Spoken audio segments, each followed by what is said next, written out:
Bueno, pues para dar seguimiento a nuestra siguiente ponencia, a nuestro siguiente expositor, les voy a leer poquito de lo mucho que él también ha creado a lo largo de esta experiencia en ciberseguridad. Déjenme por acá abrir mi súper, ¿cómo se le dice, chicos? Cuando estás en el acordeón, ahí en casa. Déjenme abrir el acordeón para presentar a nuestro siguiente ponente. Toma nota de lo que estamos viendo. Nuestra siguiente presentación lleva por título, checa nada más, Threat Hunting basado en simulación, Red Team interno desde el SOC. A través de nuestro anfitrión, nuestro ingeniero Gustavo Rodríguez, les voy a leer poco de lo mucho que él ha hecho en toda su trayectoria. Gustavo es ingeniero en ciencias de la computación con una amplia experiencia en ciberseguridad. Actualmente es ingeniero en Tracer, donde lidera el Centro de Operaciones de Seguridad SOC y los servicios especializados en pentesting, respuesta ante incidentes y forencia digital. Cuenta con múltiples certificaciones en ciberseguridad, virtualización en redes de protección de datos. Wow, yo me quedo así como que asombrado de tanta información de lo que tú estás percibiendo ahí donde estás conectado. Así que sin más preámbulos, por favor, aplausos virtuales para Gustavo Rodríguez. Adelante, Gus. Hola, Sergio, ¿cómo estás? Me imagino que muy ocupado dirigiendo el evento y muchísimas gracias a todos por el apoyo, su asistencia y efectivamente pues tenemos una serie de temas muy interesantes el día de hoy. Durante todo el día se van a tocar temas de seguridad, temas de malware, temas de ingeniería de detección y muchísimos temas más. Y pues bueno, estoy muy contento por participar en esta ocasión como ponente. La vez anterior me tocó dirigir el evento en lugar de Sergio. Hoy me toca ser parte de los ponentes y tenemos un tema muy interesante con respecto a caso de amenazas o threat hunting basado en simulación, como lo dijo Sergio, el Red Team interno desde el SOC. Y permítanme compartir mi presentación y nada más se me pueden verificar o ayudar a asegurarme que se escuche bien el audio, porque vi que en la plática anterior se cortaba un poco el audio y el video, nada más para asegurarme que todo esté en orden. Excelente. Muy bien, pues vamos a iniciar el día de hoy. Tenemos un programa muy especial y yo voy a compartir sobre cacería de amenazas, donde vamos a tocarlo directamente internamente desde SOC. Y sé que para los que venimos del mundo de ingeniería, detecciones, sistemas, desarrollo, entrar directamente a temas de ciberseguridad puede ser un tema, de repente, cambio de mindset, donde se manejan terminologías muy específicas, donde se maneja contenido que normalmente no se muestra en universidades o portales que no hemos accesado antes. Y esta palabra cacería de amenazas, yo quiero hacer una analogía antes de iniciar con la presentación. Sé y me imagino que todos hemos escuchado del Predator o el Depredador, donde este cuate tenía una serie de herramientas, un conocimiento sobre su ecosistema, sobre la presa, analizaba, se preparaba y seguramente toda la información que yo les di con respecto a cómo él trabajaba cazando las amenazas de diferentes especies ya lo conocemos porque hemos visto las películas y sabemos cómo actúa. Él es un buen ejemplo de cómo se debe cazar a una presa, ¿sale? Entonces, cuando nosotros vemos los enfrentamientos que tiene con diferentes especies, entendiendo a la otra especie como el malware, el alien, a mí me gusta mucho hacer analogías de ese tipo, vemos nosotros cómo él empieza a entender el comportamiento, empieza a entender las señales, empieza a entender cuál es la mejor forma de actuar. Y eso, si lo traducimos nosotros a la cacería de amenazas en la parte informática, es algo muy similar. ¿Ok? Y para eso tengo una definición aquí ya más apropiada en el tema informático. Es un proceso de seguridad proactivo que implica la búsqueda activa e iterativa de amenazas en actores maliciosos. ¿Qué quiere decir? Que nosotros siempre proactivamente vamos a estar buscando información. Vamos a estar buscando información, indicadores de compromiso, indicadores de ataque, algo que nos indique que hay un comportamiento anormal dentro de la red. Cosas que aún el SIEM no ha detectado, o SIEM, como hace rato lo mencionábamos en una de las preguntas en el chat, estábamos hablando temas del Blue Team, el Red Team, pero ¿qué pasa cuando fallan los sistemas de detección, cuando no se ha detonado una alerta, cuando está un falso negativo? Entendiendo que también hay falsos positivos y hay falso negativo, de una amenaza que está presente pero no detectada. Nosotros en el SOC contamos con threat hunting, pero no automatizado solamente en las herramientas de detección, sino que podemos crear threat hunting desde la parte de ingeniería de detección, donde podemos ver esas señales, esos indicadores que no se ven normalmente. ¿Okay?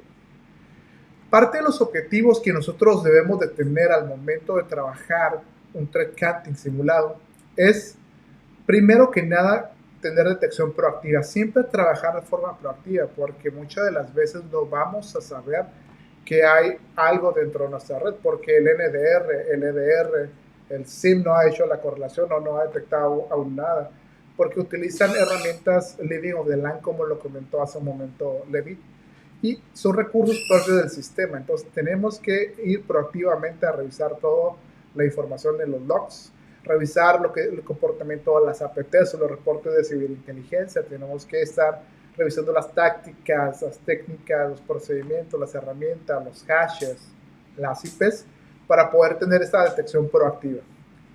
Pero también tenemos que hacer nosotros encontrar el tema de vulnerabilidades para saber si nuestra red es débil y puede ser atacada.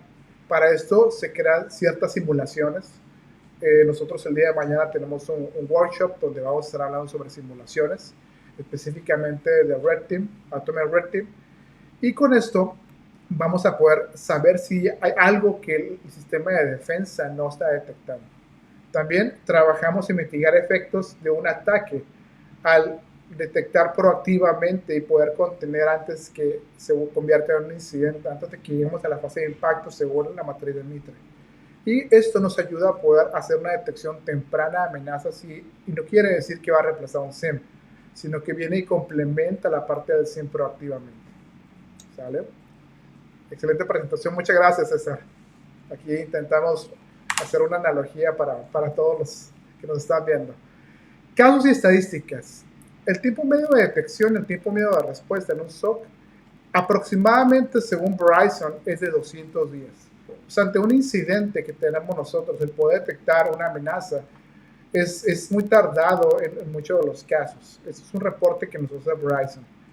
Y cuando nosotros integramos sistemas de detección temprana, también sistemas que nos ayudan a poder responder como SOAR, con playbooks, podemos responder mucho más rápido. Sin embargo, las estadísticas nos marcan que son 200 días. También sabemos que si tenemos un hunting activo, hacemos una reducción a pocos días, no solamente a estos 200 días que Verizon marca la estadística.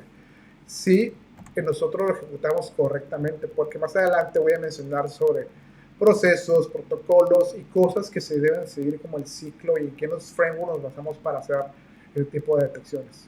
Los costos, según los reportes que a mí me encanta revisar de IBM, se llama Cost of Data Breach. Ese Cost of Data Breach, de manera global, tenemos un promedio de brecha de seguridad nosotros de 4.45 millones de dólares. Esto realmente es abrumador. Es una estadística a nivel global, pero ¿qué quiere decir esta analogía?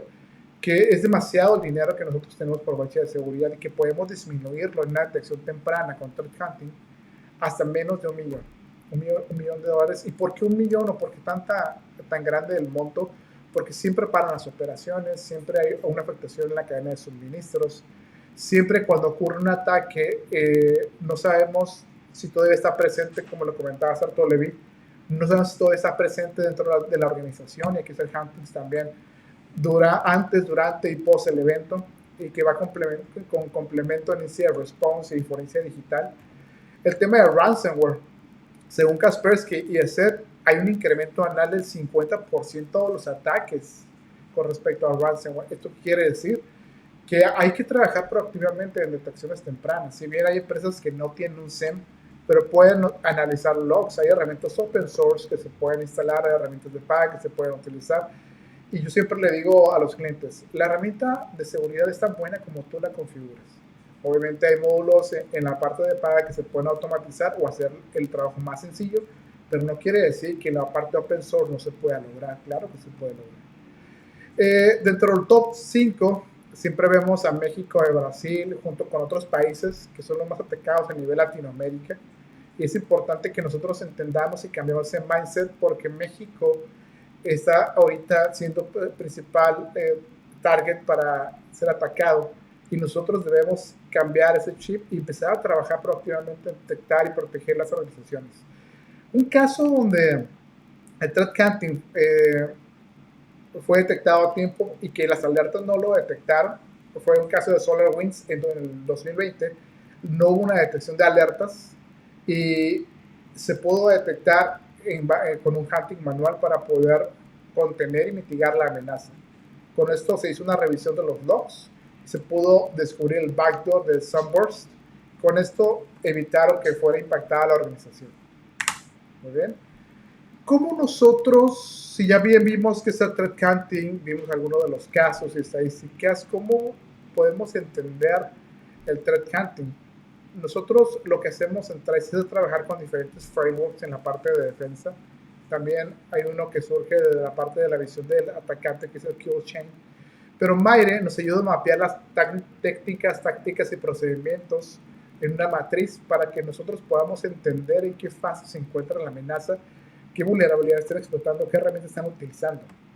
Pero a su vez tiene su contraparte, la parte de defensa, que nos ayuda a contrarrestar con estrategias para poder nosotros protegernos de alguna incidente. Por ejemplo, si nos están haciendo un carriage dumping, yo puedo contrarrestarlo con un multifactor de autenticación.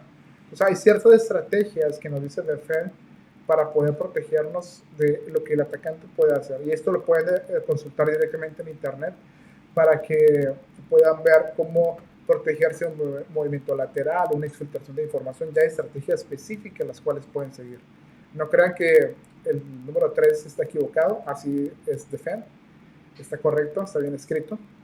También tenemos la parte de NIST 861, nos ayuda por medio de fases desde la parte de la defensa a poder entender cómo debemos de responder a un incidente de seguridad. Desde poder identificar hasta poder recuperarnos del incidente, viene una serie de fases las cuales nos ayudan a protegernos, detectar y poder aplicar todos los sistemas de protección antes de poder ya entrar a un punto de recuperación.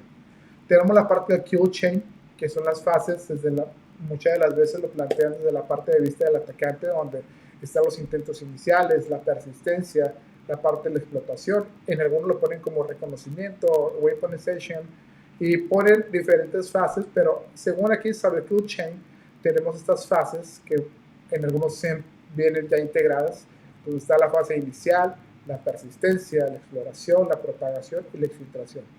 Esos frameworks nos ayudan a nosotros a entender cómo trabajar con el threat hunting, porque si bien el threat hunting no es algo escrito sobre piedra, hay muchos frameworks que nos ayudan a poder trabajar proactivamente en esta cacería de amenazas. Y los nuevos adversarios, creo que muchos sabemos que hoy en día el ransomware ya no ocupa ser experto para poder comprar un ransomware, mandar un ransomware, ejecutar un ransomware. Tú vas a un sitio, lo compras y lo puedes empezar a distribuir, incluso puedes crear tus campañas bien automatizadas. Grupos APT ya no utilizan archivos en disco duro, sino utilizan técnicas como fileless, que se ejecutan directamente en la memoria RAM para que no haya una detección y poder también tener técnicas de evasión del endpoint. Utilizan también herramientas de Living of the Land. ¿Por qué? Porque las herramientas Living of the Land como PowerShell, como SSH, como SMB son herramientas propias del sistema operativo que muchas de las veces no vamos a poder detectar. ¿Por qué?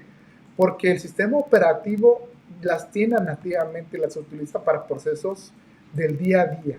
Entonces los atacantes lo saben y pueden utilizar estas herramientas para que no se puedan detectar. Entonces, cuando tenemos un SIEM y ejecutamos una transferencia de archivos de punto A a punto B por medio del protocolo SMB, dice, sabes que solamente hay una transferencia de archivos de 1 giga, pero no quiere decir que esto sea una amenaza. Puede marcar como un procedimiento anómalo quizás si tenemos esa detección a nivel NDR, pero no quiere decir que hay una amenaza confirmada, un compromiso de un equipo. Y los atacantes lo saben. Pero no solamente hasta ahí, sino que hoy en día ya están utilizando campañas con inteligencia artificial para hacer spear phishing, campañas con otros malware más automatizados, campañas de ransomware. Los actores maliciosos están utilizando herramientas más avanzadas aumenta la superficie y la velocidad de ataque en entornos OT. Estamos colocados nosotros aquí en la zona de Tijuana, en un lugar, en un sector maquilador donde hay mucha tecnología operativa, y la tecnología operativa ya está siendo parte de la superficie de ataque.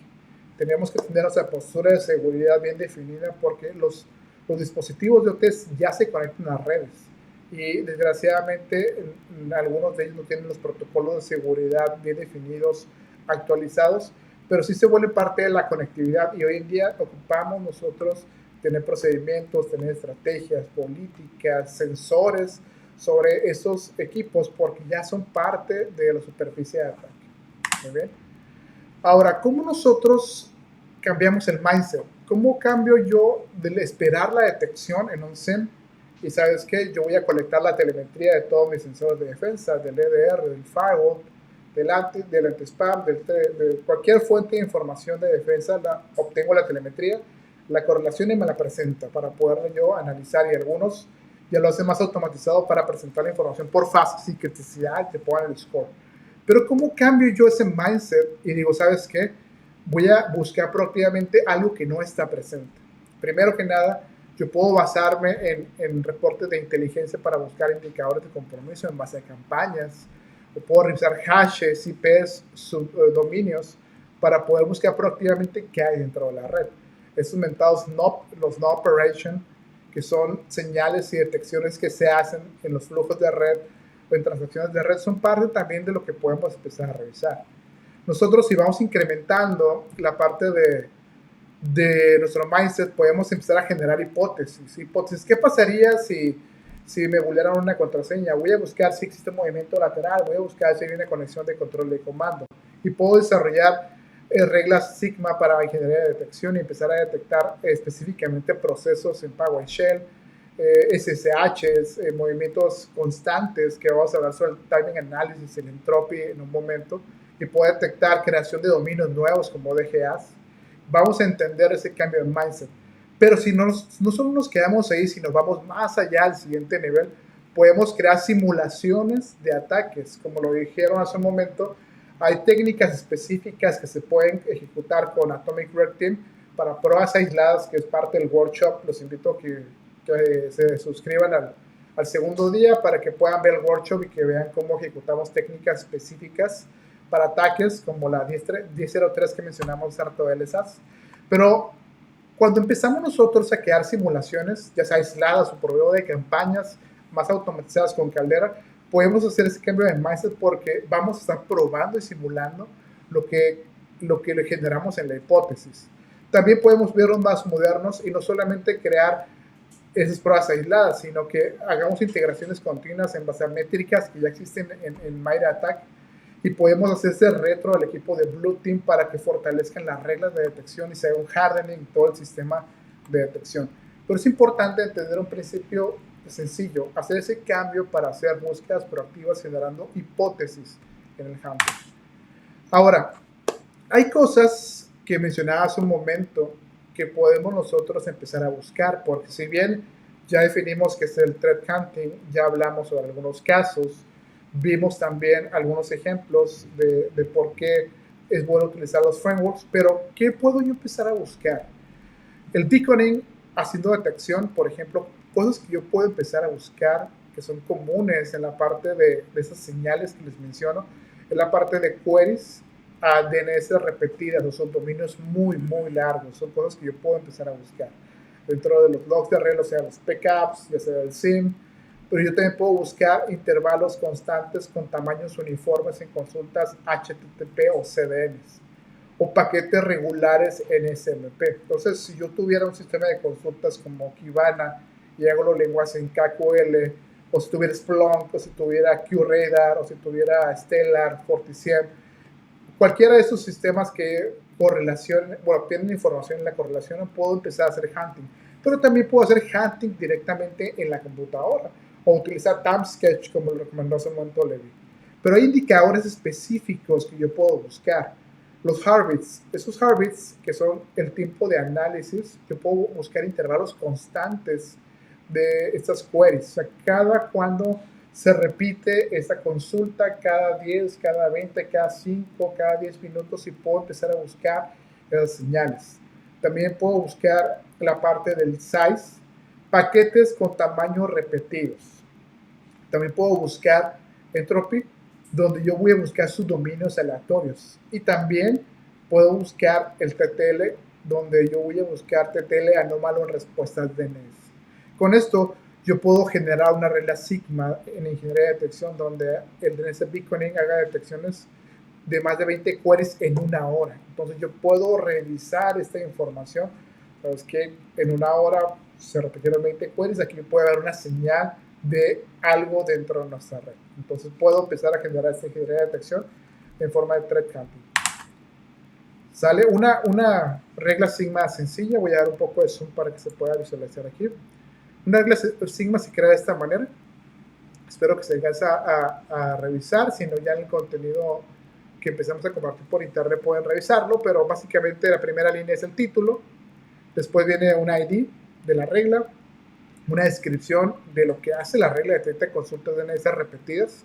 Después, el estatus experimental, porque está en desarrollo la técnica. Hace referencia a la técnica específica T1071.004 del MITRE. Aquí algunos log source, se obtuvo el dato de SIG del servicio de DNS. Después se hace aquí déjenme abrir el enlace. Creo que no puedo abrir dos herramientas al mismo tiempo.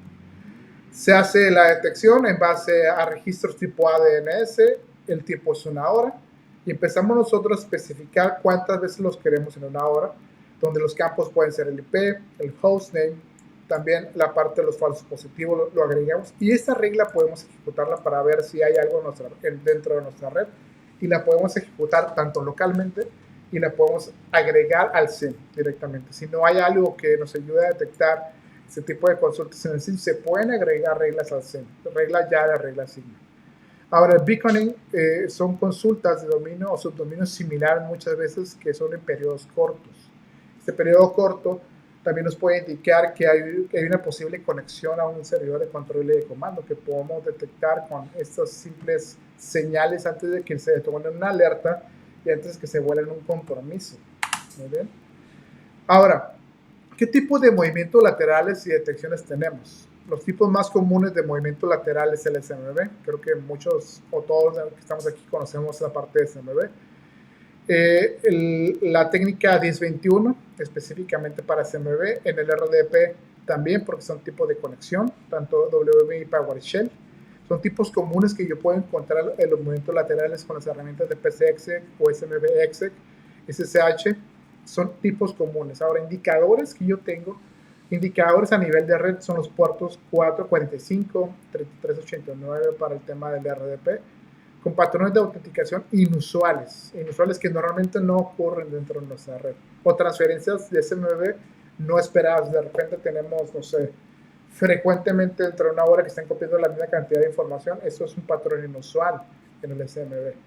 Indicadores que nos puede dar el endpoint, en este caso el anti-malware, puede ser procesos de administración en PCExec, que esté detectando procesos PCExec, o WMI, PRBSE, PowerShells, comandos remotos, creación de nuevas tareas de sesiones, credenciales o tokens que esté detectando el EDR. ¿Cómo detectarlo? Haciendo una correlación del EDR. Entonces es importante que sepamos que el anti-malware por sí solo no puede empezar a trabajar. Necesita correlacionarse con logs. Por ejemplo, aquí viene la parte de Network Detection and Response para poder entender ya toda la superficie de ataque, desde la parte de correo, de la parte de la red, la parte norte-sur con el firewall, todo lo que se sale es internet, el sandbox, y podemos tener diferentes herramientas que empiecen a complementar la seguridad dentro de nuestra infraestructura. Muy bien. La parte de la regla YAR, regla Sigma para el SMB. Aquí creo que está ahora un poquito el depredador, pero vamos a hacer un poco de zoom nada más para poder revisarlo. Está basado en la técnica 1021, que es parte de las técnicas que vamos a revisar el día de mañana. La 1021, puerto 445, como lo explicamos en su momento en el slide anterior. El tipo de transporte va a ser TCP. Aquí algo bien importante, la creación de un proceso. Siempre que Un atacante va a ejecutar un servicio, un programa, una aplicación, algo dentro de la computadora, se crea un proceso. Entonces, siempre hay que estar al pendiente de las creaciones de los procesos. Y el Event Viewer siempre clasifica la creación de procesos con un evento 1, la creación de un proceso con un evento 1. Entonces, siempre que veamos la creación de un proceso, pues, hay que revisar qué tipo de proceso se creó, si fue por PowerShell, PCX, WMI, alguna librería que se esté ejecutando. Es importante que estemos al pendiente de las creaciones de procesos si nosotros no la identificamos, ¿sale? Nosotros con esta ingeniería de detección podemos crear la regla sigma para poder saber si hay alguna señal que nos ayude a detectar este posible compromiso, esta posible conexión de alguien no autorizado dentro de la red. Pero algo importante aquí es de que los sistemas de respaldo o sistemas que sincronizan generan muchas alertas de ese tipo. Hay sistemas, por ejemplo, de sincronización que generan demasiadas conexiones por medio de la red y muchas veces en un periodo muy corto. Y hay que identificar estos datos porque si nosotros creemos que cualquier cosa que genere una conexión, una señal constante con el mismo size dentro de la red es una señal para saber que hay un malware, pudiéramos ser equivocados porque hay cosas que se deben de conocer dentro de nuestra red. Ahora, la correlación por cuenta, hay servicios o cuentas de usuario que se conectan a diferentes hosts o a un mismo host con diferentes cuentas. Hay que tenerlo bien identificado porque una cuenta, me ha tocado empresas que utilizan la cuenta de administrador y se conectan a 50 servidores. Entonces, esto sí es una mala práctica de seguridad, pero así pasa. Y hay que tener bien identificado dónde está lo normal y lo anormal dentro de la red, a pesar de que se está infringiendo una mala práctica de seguridad. Hay que tener también en cuenta la parte del scoring, que combina criterios de número de destino, procesos sospechosos, horario fuera de oficina laboral, porque eso es otro factor importante. Considerar que haya transferencia de información en equipos donde la empresa no tenga un horario laboral activo. Investigar primero read only, captura backups, revisar alertas y no bloquees la información en el hunting específicamente hasta que se confirme. ¿Vale? Muy bien. Ahora, ¿hay un ciclo en la metodología? Sí, nosotros recomendamos un ciclo donde al principio mencionaba que se puede generar hipótesis. Se genera una hipótesis, se plantea una posible pregunta que puede estar sucediendo para que posteriormente pasemos a la simulación, como generar la parte de movimiento lateral, el creation dumping, y luego después generar la simulación para el LSAS, después hacer toda la cacería de amenazas. Cuando hagamos la cacería de amenazas, hacer los ajustes y validaciones en los sistemas de protección para que no seamos víctimas y que la defensa actúe como debería de proteger en caso de un compromiso. También hay que revisar los checklists por ejecución de las técnicas de ataque o host objetivos, obtener la telemetría recolectada en LDR o SIEM, criterios con éxito, la parte de métricas. En ATT&CK tenemos una serie de coberturas que es muy importante revisarlas porque dentro de ATT&CK, específicamente creo que en MightyCat está una muy buena, donde en la sección de coberturas está cuántas reglas sigmas detectan, qué tipo de técnica o tipo de estrategia, y nos indica mucha información muy buena en base a la cobertura. El tema medio de detección, que son métricas que podemos nosotros sacar, y los falsos negativos. Recuerden que el falso negativo, a diferencia del falso positivo, son cosas o amenazas que están dentro de la red que la reporta como si no hubiera nada, ¿no? Entonces es importante tenerlo en cuenta. Validar y ejecutar simulaciones. Después de que hayamos aplicado los parches para hacer el hardening, hay que nosotros aplicar el tema de hardening, fortalecer y volver a probar, así como si fuera algo parecido a un pentest, pero basado en técnicas de probar las defensas. El resultado esperado, siempre mejorar y hacer una reducción de los falsos negativos. ¿Muy bien?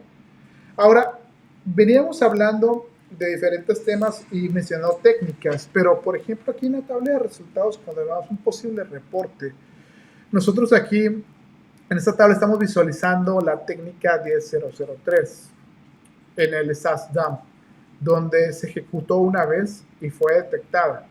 ¿Qué evidencias y logs podemos revisar nosotros? Las alertas de LDR o PCAPs y notas podemos ajustar porque una detección, ¿sale? Pero, por ejemplo, aquí en la 1021 de movimiento lateral se ejecutó una vez y no fue detectada por ningún sistema.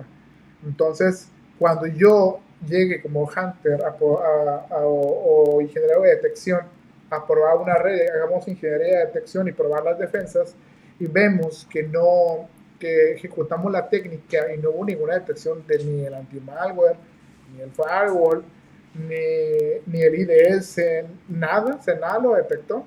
Entonces, ¿qué quiere decir? Que necesitamos tomar acción para ajustar las reglas, ajustar el sistema de defensa, hacer este hardening para que sí lo detecte. La estrategia de las empresas debe ser de que se ejecuten las pruebas y las que no se detecten, poderlas ajustar para que sean detectadas. ¿Cuántas técnicas pudiera yo probar por mes? Se pudieran probar alrededor de 8 o 10 técnicas aproximadamente por mes, pero bien específicas, no nomás ejecutarlas porque las debo ejecutar, sino planteadas con un objetivo que se esté buscando, ¿sale?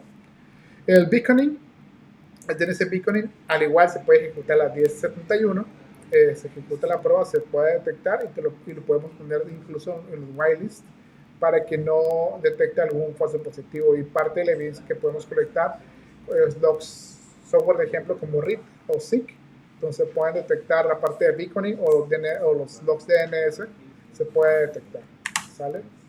Ahora, metodología efectiva. Anteriormente ya mencionamos frameworks, pero nosotros cuando trabajamos con un hunting, no solamente trabajamos con un framework nada más. Nosotros trabajamos con una serie de frameworks, incluyendo los que ya mencioné, MightyAttack, Defend, NIST 861. Agregamos también la parte de SANS Hunting Cycle, que son parte de los frameworks que nosotros utilizamos para poder plantear todos los ejercicios y las tareas que ejecutamos en el software. Les recomiendo mucho que puedan revisar estas herramientas, estos frameworks de trabajo para que en sus organizaciones se pueda detectar proactivamente lo que está sucediendo. Y si no lo estamos haciendo, que nos ayuden a abrir este panorama e implementar nuevas estrategias y herramientas para que sucedan de esta manera. ¿Vale? Ahora, herramientas prácticas para la simulación. Hace rato mencionamos ya las más famosas y conocidas, ¿no? Atomic Red Team, que se puede utilizar para una simulación y emulación de adversarios. La parte de Caldera, que puede ejecutar campañas automatizadas basadas en perfil de un adversario específico. Pero también hay otras herramientas como Infection Monkey para la validación de segmentación de red. Nosotros podemos utilizar para la detección y hunting de los logs RITA, para los DGAs, los Domain Generate Algorithm, los beaconing, se puede utilizar RITA, Arkime para búsquedas en PCAPs, todo lo que es la parte de red, al igual que Wireshark también se puede utilizar. La parte de Sigma y OS Queries, reglas portables y queries en endpoints. Para la parte de captura y análisis de red, Wireshark, T-Shark, TCP-DAM, ngrep y parte de esas herramientas el día de mañana vamos a utilizar algunas como Proton para poder hacer esta simulación de una técnica o de varias técnicas con Atomic Red Team. La parte de orquestación, yo le recomiendo muchísimo Hive porque Hive ya va a plantear todo el escenario con las tácticas, técnicas, viene muy perfilado para poder trabajar desde la parte de ciberseguridad. Es una herramienta de case management y toda documentación muy, muy buena. El tema de Cortex para generar inteligencia de amenazas. Y podemos llevar casos, toda la gestión de casos con los indicadores de compromiso y mucho más. ¿Vale? Les recuerdo que si tienen alguna pregunta, podemos nosotros responder una o dos preguntas al final de la sesión. Por si gustan dejar algunas de las preguntas dentro del sistema de chat. La parte de propagación de ransomware y los picos de tráfico, hablando de esas señales. Si hablábamos nosotros, los movimientos laterales que son por SBB ya identificados en el protocolo 445, el ransomware fue y es muy utilizado para poder propagarse el movimiento lateral por medio de SMB. Pues hay que estar alertos de los picos de tráfico de SMB, horarios inusuales, esas señales que nos empiezan a detectar cosas que todavía el sistema no ha podido detectar. La parte de conexiones inusuales a servidores de respaldo es importante para las Virtual Shadow Copies o el BSC Admin. Usuarios anómalos, acceso fuera de horario laboral, transferencia de datos atípicas, volúmenes y destinos. Hay que estar revisándolos. Toda la parte anormal de SMB y conexiones anormales, la parte de User Anomaly. Exploits específicos, acuérdense que la parte de entropy es para revisar todo el tema de subdominios y la carga de los payloads. Presencia de los NOP, que son los No Operations Slits dentro de los flujos de red. Y todo esto es importante empezar a detectarlo como cazador de amenazas porque nos da indicadores de que puede haber presencia de ransomware que aún no se detecta, que puede estar en sus fases tempranas, el ransomware, antes de que nosotros veamos ya una posible conexión al servidor de control de comando. Porque recuerden que una vez que, según Mayre, empieza un atacante a poder querer penetrar la red, empieza desde la parte de reconocimiento, nosotros detectamos la parte de reconocimiento y empieza evolucionando las diferentes fases, ¿no? Escalando privilegios, pudiendo escanear todo el tema de la red, conectándose al servidor de control de comando, poder filtrar la información, y cuando lleguemos la inscripción es la fase del impacto. Entonces, hay muchas fases que podemos detectar el ransomware, que si tu SIEM o tu sistema XDR ya trabaja con estas fases, puedes detectarlo. Pero recuerden que estamos hablando de threat hunting, donde es un punto donde las herramientas aún no hay una detección, ¿sale? Una regla Sigma de eliminación de copias de seguridad, creo que aquí está un poco helado, pero básicamente cuando nosotros estamos revisando si hay un posible compromiso de ransomware, empiezan también borrando las copias de seguridad. Nosotros podemos crear una regla Sigma por el servicio de Sysmon para poder monitorear todos los servicios y empezar a revisar si hay borrado de las copias de seguridad, si se utilizan algún tipo de accesos también, algún tipo de campos que se pueden revisar como pattern image, el command line, se puede utilizar la parte de los usuarios, se puede desarrollar esta regla para que nos digan si hay borrados de copia de seguridad. Pues con esto, aunque no me dé cuenta yo con el sistema SIEM, puedo yo empezar a identificar si hay borrado de copia de seguridad. ¿Okay? También tenemos reglas Sigma para comportamiento de cifrado masivo. Se pueden crear reglas para comportamiento de cifrado masivo. Yo ya no lo voy a dar zoom porque tenemos un laboratorio específico para la creación y detección de malware. Los invito a que el día de mañana lo puedan revisar. Y Roberto Martínez nos va a enseñar cómo detectar malware con reglas Sigma. Y ya estamos finalizando aquí la sesión. Creo que el tiempo también nos alcanza. Estamos finalizando la sesión y los invito a que revisen el repositorio de información de Mayre, porque Mayre, la parte de MaireCAD, nos da analíticas de detección, las cuales son muy buenas para que nosotros, aparte de poder entender la técnica, podamos entender diferentes pruebas que se puede generar, porque esto nos da pseudocódigo, el cual se puede traducir ya a consultas, a investigaciones, a ejecuciones, simulaciones, y nos da una serie de información ya recolectada y simulada que podemos probar y llevar a la práctica, y que en vez de que quede en la hipótesis, sino sea una ingeniería ya accionable, una detección que sea accionable. ¿Sale? Muy bien. Ya para finalizar, tengo un par de slides nada más con respecto al tema de ransomware y los canales. No sé si estamos en tiempo. ¿Estamos en tiempo? Creo que sí. Muy bien, excelente. So aquí nada más, antes de finalizar, tengo un par de slides donde, por ejemplo, los intentos iniciales, cuando nosotros tenemos presencia de un ransomware, ¿qué técnicas se empiezan a detectar cuando tienes un intento inicial de ransomware? Por ejemplo, tenemos la T1556 de spear phishing y la parte de explotación de public facing. Son técnicas que se pueden probar para la parte de intento inicial y probar tu defensa. Después pasamos a la fase 2, donde en la fase 2 puedes probar tus técnicas como la 1059, Command Scripting Interpreter PowerShell, o puedes probar la parte de ejecución de un usuario con la 1204, y puedes tú con las simulaciones de pruebas aisladas con el Primary Red Team probar estos accesos de ejecución, o ya puedes probar toda la campaña. La parte de persistencia la podemos probar con la 1547 para el boot, el logon, auto start, que eso en la parte de las APTs es súper importante tenerla en cuenta. ¿Por qué?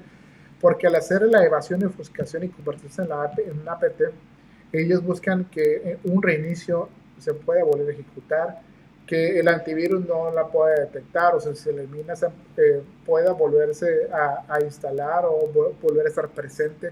También hay malware polifórmico que cambia de forma, que cambia los servicios, que busque la forma de poder estar persistente. La parte de la escalación de privilegios y credenciales de acceso, se puede probar la técnica 1055, Process Injection. Se puede revisar la 10003, Credential Dumping para LSAS, que es una de las más famosas que vamos a probar el día de mañana, por supuesto. Vamos a estar revisando también la T1110 para fuerza bruta. muchas de las veces dicen la fuerza bruta no funciona, pero es parte de lo que se revisa hoy en día también, ¿sale? En la parte de los movimientos laterales podemos revisarla con la DS21, que por supuesto, desde luego que sí, mañana la vamos a revisar. La parte de elevación de la defensa con la D70 para remover indicadores, limpiar los logs, porque recuerden que un buen hacker siempre limpia sus evidencias y no queda nada visible y procura dejarlos sin puntos de recuperación, deshabilitando las copias de seguridad. Y la parte del impacto, ustedes pueden revisar si nosotros somos víctimas de un posible cifrado de datos probando la técnica 1486 o la 1567 para la exfiltración de datos. Es importante que tengamos presentes que si esas técnicas se pueden ejecutar dentro de nuestra red, cuando venga un ransomware podemos ser víctimas de cifrado de información. Es por eso tan importante que se deben hacer las pruebas, porque si bien tenemos el SIEM de última tecnología, tenemos el EDR, tenemos el XDR, NDR y todos los R's, ¿no? Incluso podemos tener tecnología de deception con decoys y lures para poder engañar al hacker cuando entre, pero si no probamos y verificamos que efectivamente ante un ataque real las herramientas van a funcionar, entonces de verdad nos sirve. Y eso es diferente a un pen test. Recuerden que el pen test analiza la vulnerabilidad y puede explotar la vulnerabilidad, pero lo que hacemos en esto es probar específicamente la defensa, a diferencia de un BAS que puede correr campañas de ejecución. Nosotros probamos específicamente la prueba y la técnica que exfiltra información, que encripta datos, ¿sale? Y bueno, aquí nada más a manera de resumen de la anatomía del ransomware, desde la parte inicial hasta la parte de limpiar toda evidencia y hacer la evasión. Y aquí a manera de resumen les pongo unas herramientas, y también vienen algunos ejemplos como indicadores, los PowerShells, la parte del LSAS, para movimiento lateral, y es un resumen de la anatomía de cómo se ve un ataque a nivel escrito por fases, así lo veríamos, ¿no? Entonces necesitamos nosotros tener herramientas que sean capaces de detectar todo esto y olvidarnos de que solamente el firewall, el antivirus y el antispam hacen toda la chamba. No, hoy en día ocupamos herramientas de ese siguiente nivel, donde nosotros le llamamos ciberseguridad avanzada. Bien. Al final, esto que vieron anteriormente, de manera de ejemplo, ustedes pueden entrar a Mire Navigator y pueden mapear todas las técnicas. Aquí le doy un poquito de zoom y podemos nosotros ver desde la parte del reconocimiento cómo vamos mapeando todas las técnicas de escaneo, las técnicas de API, las técnicas de email spoofing, y así se vería a nivel Mire cómo nosotros tendríamos un ataque de ransomware. Aquí tengo mapeadas todas las técnicas en base a un color, donde yo puedo ver en qué me debo de concentrar. Entonces, cuando ejecute unas técnicas en base a un credential dumping, vamos a revisar los servicios que implica toda una vulneración, una prueba de credential dumping, ¿sale? Muy bien.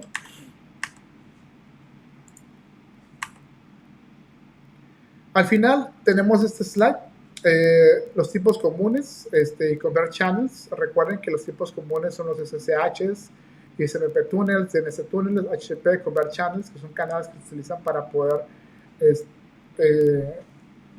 tener esos intentos iniciales, esas presencias dentro de la red que podamos detectar nosotros. ¿Cómo lo podemos detectar? A manera de resumen, por el tamaño, por el timing, por la parte de los rates, los paquetes pequeños, subdominios, que es el entropy, la parte de DNS con los beaconing, señales del endpoint, los procesos que se abren en los sockets. Hay que revisar los sockets, hay que revisar siempre la parte de tunneling, los procesos de datos persistentes en memoria. Es importante poderlo revisar. ¿Cómo detectarlo? Pues hoy en día no es suficiente tener el EDR, hay que complementarlo con tecnologías NDR y muchas más que ya mencionamos anteriormente. ¿Sale? Para podernos proteger también de SQL injections, y poder revisar los payloads que posiblemente se pueden cargar, como el que miren aquí en la pantalla, los web shells, para revisar los posts que se hacen y revisar si son base 64, eval, system, revisar también el file outflow attack, revisar también los RFI y los LFI, y los cross-site scripting son importantísimos tenerlos en cuenta como señales que se pueden empezar a revisar en el handling. En la parte de memoria, Recuerden que hay una herramienta buenísima que a mí me encanta trabajar con ella, Volatility, para cuando hacemos el análisis de la memoria RAM.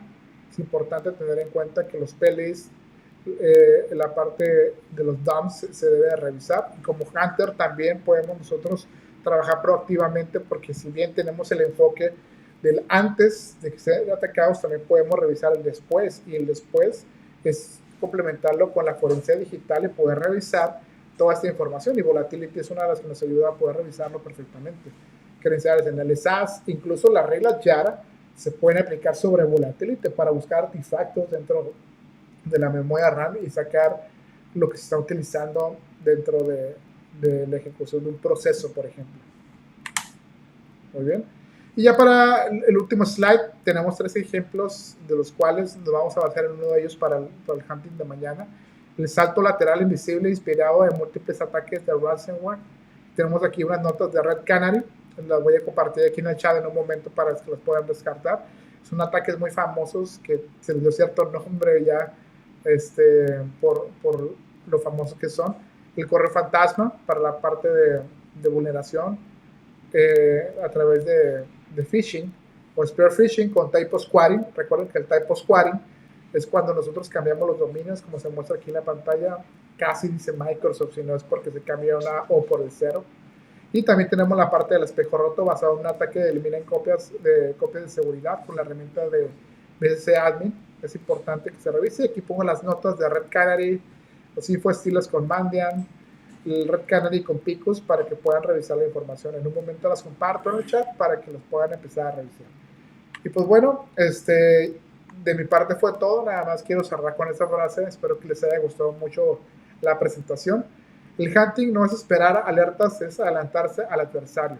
Aquí les pongo un ciclo infinito. Mira cómo se debe actuar con el hunting, perdón.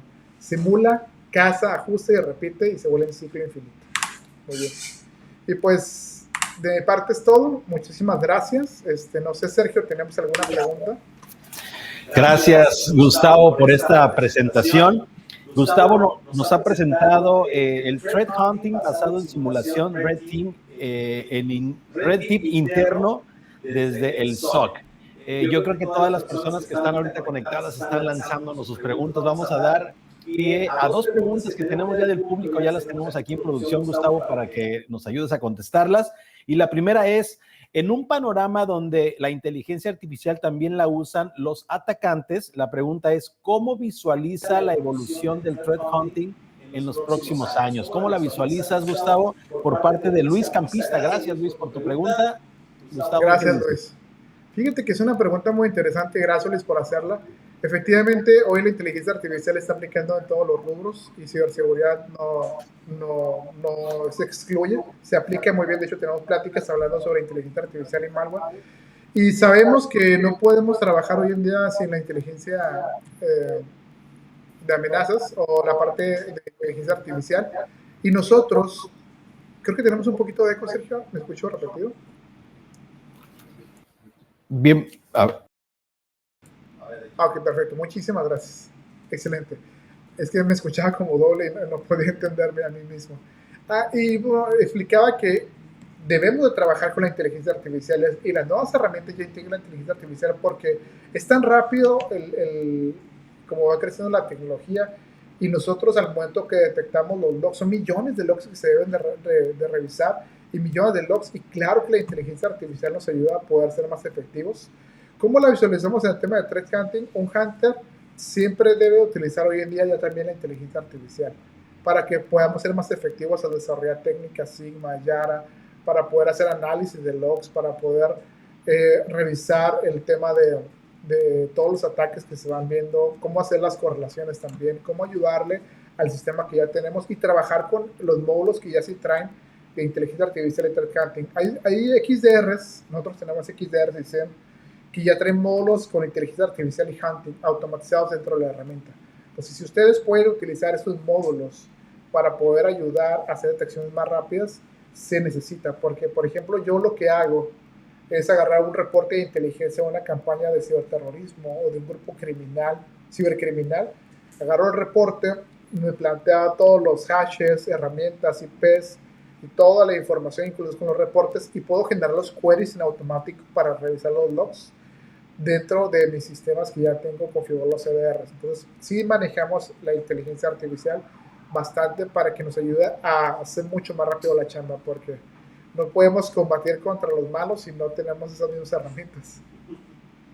Definitivamente, y pues ahí está la respuesta. Quiero reforzar esto con la información que explicaba Gustavo en todo lo que ha explicado en esta simulación, es reforzar tu información para todas las empresas, para todas las personas que están conectadas, resaltar esto, reforzar tu información, tener en cuenta los indicadores de detección para que también lo tengas allí, tener en cuenta también las reglas Sigma y los procesos para simular. Tenemos otra pregunta, Gustavo. Wendy Carrillo dice, ¿hay alguna herramienta de inteligencia artificial para ciberseguridad que recomiendes? Qué interesante pregunta, venga. Recuerden que somos éticos y no puedo revelar información no ética. En general, todos los GPTs son buenos, y existen varios en el mercado. De ChatGPT y otros GPTs que empiezan con K y W, como Kali GPT, One GPT. Bueno, en general los GPTs son muy buenos, pero en particular, Andrés trae una plática de inteligencia artificial enfocada a ciberseguridad. Y en el mercado tú puedes encontrar más de 1000 inteligencias artificiales desarrolladas, un número más grande en este momento.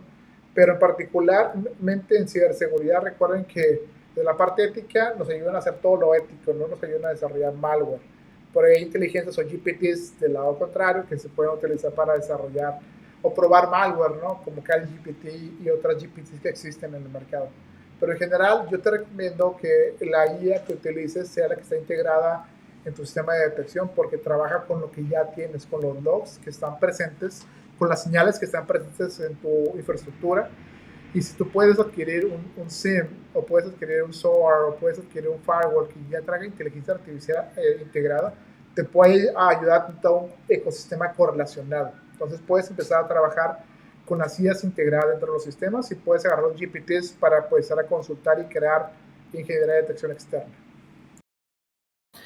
Muy bien, gracias. Bueno, pues esto ha sido esta segunda conferencia virtual por parte del ingeniero Gustavo Rodríguez. Gracias a las personas que están ahí conectándose. Les recuerdo que las preguntas más extensas o que necesiten más explicación se les van a estar contestando por correo electrónico.